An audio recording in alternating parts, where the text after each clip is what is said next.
तो हेलो दोस्तों, हमारा छोटा सा लोग चैनल में आप सभी को स्वागत है। तो आज हम आए थे, देख लीजिए खेत में पानी चल रहा हमारा, तो पानी मारना आया। जय सावरिया सेठ ने जय हिंद।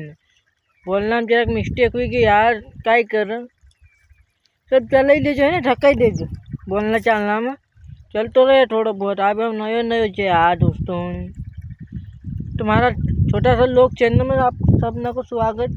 तो हमारे खेत में अभी पानी चल रहा है कहीं गुजरात में। मैं पानी बांध ढट जुट रही कि मैं आज छोड़ रही क्या वो देखता लेंगे वो पचड़ ऐसा तो मैं आज छूट है पानी की भी भंचोट की। हाँ ढोटे जाओ सही में पानी का चरवट जब पानी नहीं आया मैं आज छूट ना भी पानी आए का करे यार।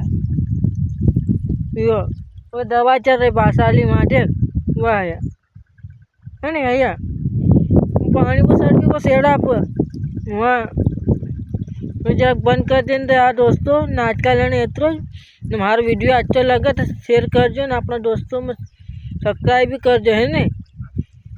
जय सावरिया सेठ, हमारा वीडियो भी अच्छा लगा तो खूब देख जो यार दोस्तों। उन्होंने मक्का कहीं आउटो नहीं आ जाता, नहीं तो हम तो रेडी आऊँगा यार है नहीं।